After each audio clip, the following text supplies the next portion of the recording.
Star Nation para sa detalye sa aton mga balita, nagdangat sa masobra 290,000 ang balor sang halit nga ginbilin sang sunog nga nagluntad sa Purok, Lampirong 2 sa may Barangay 2, Bacolod City kahapon, 1:15 sang hapon. Suno kay Fire Superintendent Jenny May Masip, Fire Marshal sa Bacolod City Fire Station, hindi magdubo sa 29 kabalay ang nahalitan kung sa diin. Sa inisyal, mayara sang 19 kabalay ang totally damaged, samtang may siyam naman nga partially damaged.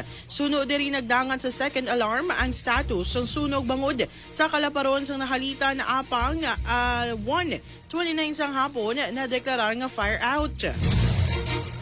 Ang balay nga ginhalinan sang Kalayo ginapag-iyahan ni Rosalie Alboroto apang sang natabo ang insidente, wala man sang tao sa sulod sang balay. Suno kay Masip, hindi pa madeterminar kung ano ang gintunaan sang Kalayo nga nagresulta sa sunog. Samtang wala naman sang may na-record nga napilasan ukon casualty, magluwas na lamang sa duwa ka ido nga na-injured apang natigayon man nga ma-rescue. Payag sini 1,185 square meters ang kalaparon sang sunog kung sa diin kalabanan sa mga balay nga nahalitan ang human sa light materials kag ang balora sang halit ang nagdangat na sa 296,200 pesos.